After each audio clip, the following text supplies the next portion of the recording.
The head of data quality assurance, monitoring and evaluation, knowledge management and innovation for the Somalia Resilience Program, which is a consortium of 7 NGOs working on a livelihoods program in Somalia.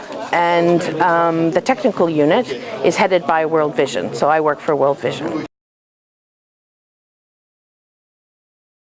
Yes, I think some of the biggest problems that we face as program implementers in Somalia are going from the transition from being a humanitarian sort of provision, an organization that really focuses on the provision of humanitarian activities, to now looking at being able to implement economic growth strategies. And one of the real challenges we have is not spreading ourselves too thinly.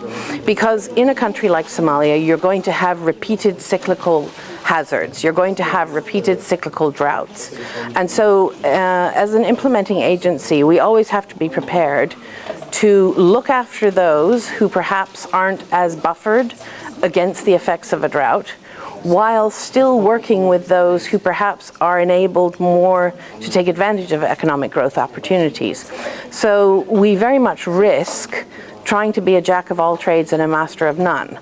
And I think one of the ways that we're looking at combating this is to come up with what we call an integrated service provision hub strategy. And what this really looks at doing is, first of all, having a very good monitoring and evaluation surveillance system in place. So being able to understand what each beneficiary, who is identified by a unique ID, needs at a precise moment. So being able to identify those households who are in need of emergency assistance and those households who are perhaps slightly better off and can take advantage of economic growth strategies.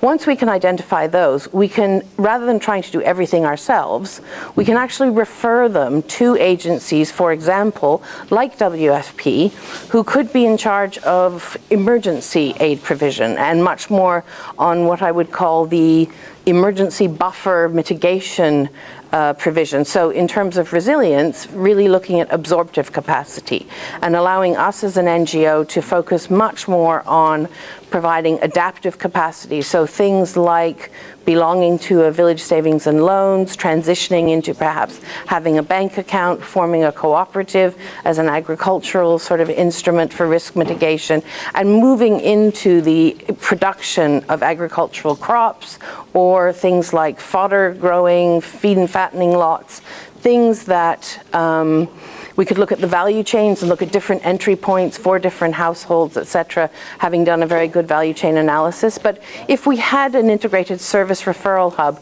we basically are looking at, we are able to focus on the things we do well and allow other agencies to focus on things that they do well, so wherever their comparative advantage lies.